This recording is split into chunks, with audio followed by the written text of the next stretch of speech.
Hello and welcome to my channel. If you're new here, my name is Marte, I come from Norway and I love makeup, and today I'm going to test some new products that I just got because the Norwegian retail store for Anastasia, Beverly Hills and all of these other big brands, Kicks, had a 30% sale on Anastasia Beverly Hills. So I decided to pick up their setting powder in translucent plus their eyeshadow primer. So I will just go ahead and try them out today. So I will just start with my eyeshadow. So of course I will be starting with the primer, so I'm just going to zoom you in so you can see a little bit closer up. I did save the packaging for the eyeshadow primer, and it says it's vegan, non-comedogenic, dermatologist tested, it's ophthalmologist tested, I don't know what that is. It's long wearing, clinically tested, water resistant, oil free, alcohol free and gluten free. And I think most of these also are for the setting powder. It is vegan, gluten free, non-comedogenic, dermatologist tested, alcohol free and long wearing. So this is how the packaging is looking up close. So I just took the cap off. I haven't really read how to apply this, but I would assume it's nice to use both a brush and a finger, so I usually use my fingers to apply my eyeshadow base. So that is what I will be doing. So I'm just gonna get my mirror out here. So I'm just going to use my Jouer Sunswept Bronzer Duo as my mirror. I hope the lighting is fine. And for my skin, I have, for my eyes, I used my Filorga something eye cream, and I also put on some of my Etude House lash serum, but that's been like an hour or two already, so I'm hoping that this is fine. I'm guessing this is way too much. So I'm just going to start patting it out. For me personally, this could have been even lighter, honestly, because I like to have a highlighting eyeshadow primer. Since I took so much, I'm going to try to tap it out a little bit underneath my eye. Maybe I'll even try to do my eyeshadow before actually doing my eye makeup, since I'm having this tinted base. So I'm really excited to see how this makes my eyeshadow look, because I've heard like both good and bad things about this primer. It looks nice this far, I will say. Pats out easily. It's not like it dries down too fast. For me it's important to like have some coverage right here because I feel like I'm so blue there. Just gonna, oh no, that's way too much. Okay, I'll just try to, I wasn't going to go in on this eye. Oh shit, it comes out so fast. That's what she said. Oh my god. Usually some eye primers dry down really fast, and for example the Urban Decay Free Base you cannot pat in after it's dried, because then you will just get a patchy mess on your eye. So I'll just try to be fast with this one too, because I don't know how fast it dries down. Oh, I applied so much, you guys. It was a bit hard to control, so maybe it's because it's so full. I think I read somebody saying that it would like pump out product without you even touching the tube. So that has something to do with pressure inside the tube and how much product there is. So you can see that it has already creased a little bit on my eye. Obviously I have super hooded eyes, but it taps out easily, so maybe that's a good thing about this one compared to the Urban Decay one, because if you start patting on that one it will just look super patchy. I don't know if this one will look more patchy, but I think we're good to go. So I'm just going to, I guess, speed through most of my makeup application now, but I will stop to tell you guys how I feel like the eyeshadow, how it applies onto the primer. So I will probably just talk a bit in the beginning and then speed through the rest that I don't find important. I'm just going to use my big Inglot palette right here, and I've been dying to use like some of these shades, so I think I will be mainly focusing on this light, almost lavender shade, and maybe I will pair it a bit with this one. and we'll just see what other kind of shades I will use. I'm trying to do a simple look today, and I also have a pigment that I would love to use. So I'll be also using this pigment right here called Chromatic Elixir. Here we have a sneak peek of one of my custom palettes that I'm starting a new series with. This one has like a nice blue shift to it. So I will be using a glue base as well, because that's something I do almost every time I do my makeup. So I'm just going to start with, what am I gonna start with? I'm gonna start with that deepest purpley blue shade, and I'm only patting a little bit here on the side of the brush. Try to get the base completely distributed again, taking away that creasing. As usual, I'm like packing on while I'm still blending the edges slightly. I feel like the shadow is applying nicely, but I'm also seeing that right here the eyeshadow is not sticking as good. I don't know if it's the eyeshadow's fault or if it's the primer. I don't even know if you can see it, but like it's just where I apply the eyeshadow like in the beginning, the first step that I had. So I don't think I want more darkness or depth than this. I will say I see a tendency of the same thing at this eye. It doesn't look the best, but I'm just going to go in with that light pale periwinkle shade right here, and then we'll see how that one will perform. I will say I haven't used any of these on my eyes before though, so probably not the best first impression to do with a new primer, but I'm so excited to use these shadows, and if it's a good primer it will work good with the shadows, I'm assuming. And I haven't had any problems with the other Inglot shades. And this one is applying super beautifully. So now I'm just starting to try to like pack it on and blend out that deeper shade with this lighter blurply pastel shade.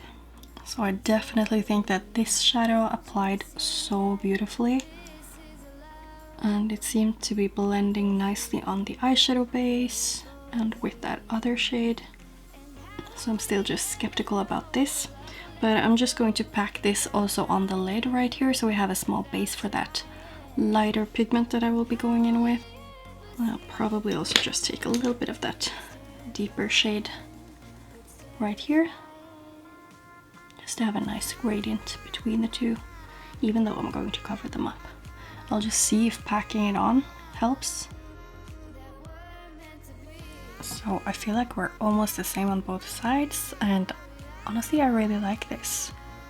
And now I'm just going to go in with my ABH Cosmetics Base Booster, a small glitter glue brush, and I will just apply it all over my eyelid as I usually do, making sort of a faux cut crease, and then I will be applying that pigment that I was talking about, which was Chromatic Elixir by Tammy Tanuka.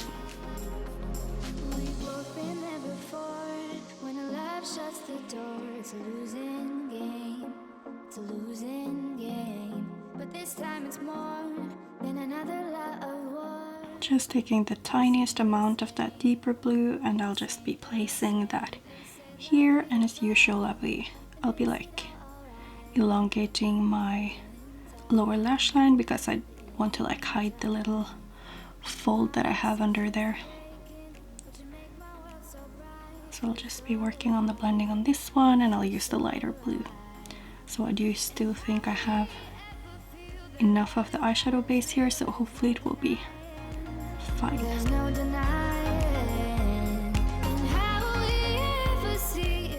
I did just end up using a tiny bit of this gorgeous turquoisey color that I already repanned from their rainbow pan from Inglot. So that's like the lightest one, and I just put it here on my inner corner of the lower lash line.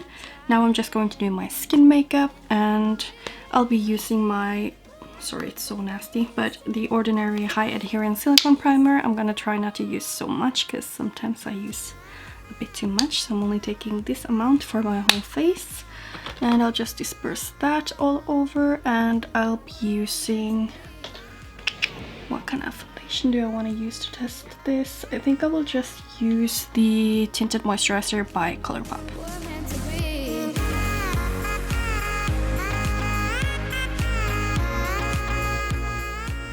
Now I'll just be applying my Infinite Longwear Concealer from Makeup Revolution here in the shade C07.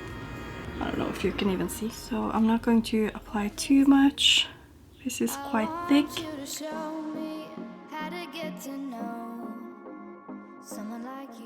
So I'm not really used to doing my lower lash line before I'm going in with concealer and powder and all that, but I have done it a couple of times. Anyway, now I will just be going in with the setting powder. As I said, I have it in the shade Translucent. And this is how it looks like on the inside. I also have some in the lid, so I think I'll just take it from there. And I will be using my brush. I use a brush from Morphe. It doesn't say which one, but I like to use this one for my under eye area. And as you can see, my eyes are, or my concealer is already creasing. So I'll just tap it in. And now that I don't see any creasing, I'm just going to take a little amount of powder. I'm gonna start with this. And as you can see, I don't like to have too much powder, like, or bake or something. I just want to like make sure I set the concealer properly. And I usually like go all over my face with this, but I'll just do my other eye as well first. I will be going in with a big fluffy brush just to get it all over my face. And obviously I didn't put any foundation in my forehead, but I do get oily there, so I like to put some setting powder just to mattify my forehead. And it will be interesting to see if it like makes my skin less oily or not, or if it's just gonna be the same. I don't know if I can see that it's blurring anything, but luckily I am filming this, so we'll be able to see it once I'm editing and the video is done. It feels quite lightweight though, I will say. It feels lighter than at least my RCMA powder, which is good. And I'm just going to make sure, now that I've set my whole face, I'm just going to re-blend these shadows, and I'll be back once I'm done with the rest of my face makeup, I guess. I will just be using this bronzer duo by Jouer, it's the Sunswept one, and I'll be using my Inglot 45 blush and some kind of highlighter. So now I'm basically done with my makeup. I'm about to put on my mascara, so before I do that I always like to put on some setting spray to sort of make my skin a bit more skin-like, not so powdery. So I just thought I would show you, because my under eyes usually with my RCMA powder, when I do like this, they look so old, because as you can see I have a lot of like, I don't know if I can call it wrinkles, I'm just 24, but I think it's wrinkles. But it doesn't look too overly dry like it usually does, I feel like. So this far I do enjoy the powder. I have a little bit of glitter fallout after my inner corner here, but I do feel like it looks nice. I wouldn't say that it's like blurring out anything. Like it's not the, I'm not like amazed by how it looks like underneath my eyes. But yeah, I'm excited to see how it's going to look like in the future, like using it with other stuff.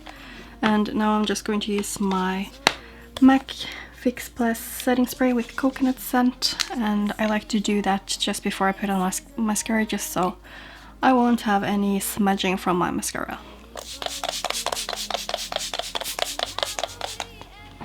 As you can see, I do apply quite a lot. So now I'll just wait for this to dry, and I guess I can just finish up the rest of my makeup, and then I will see how it looks like after that. By the way, the highlight I'm using is Wicked by Looxi Beauty. It looks so amazing when my skin is wet like this. And I do really enjoy the look that I came up with. The inner corner is, by the way, the same shade that I used on my lid. Just topped on NYX Jumbo Eye Pencil.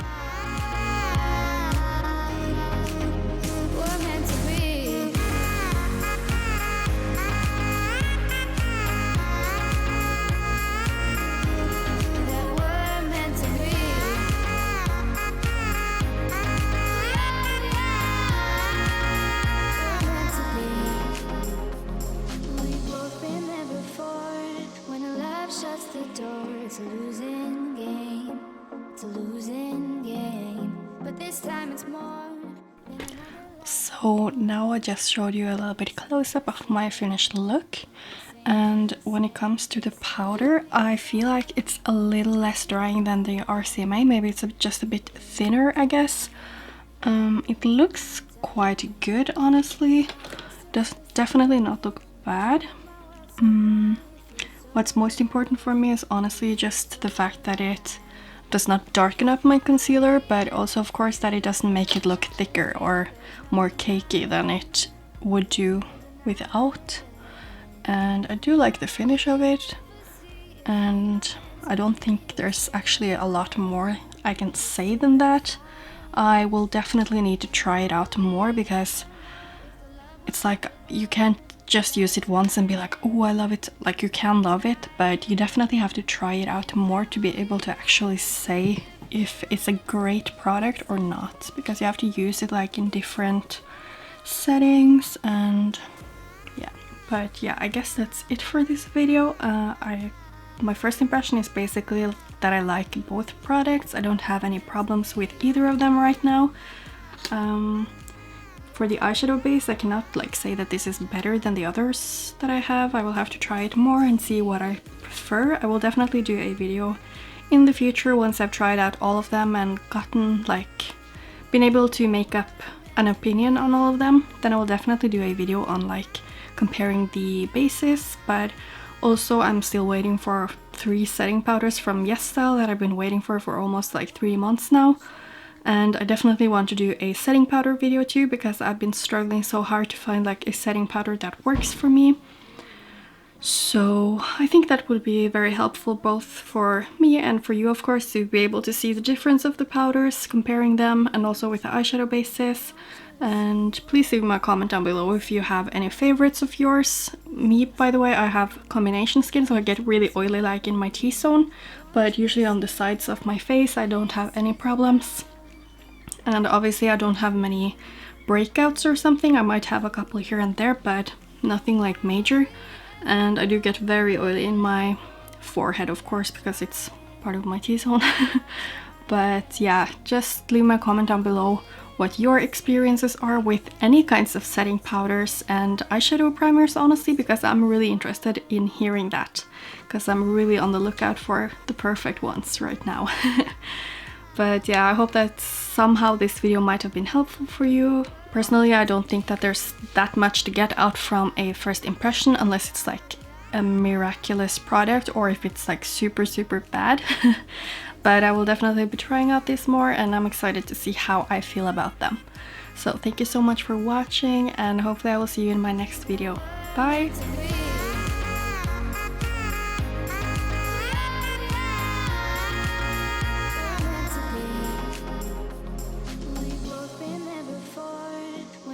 Shuts the door, it's a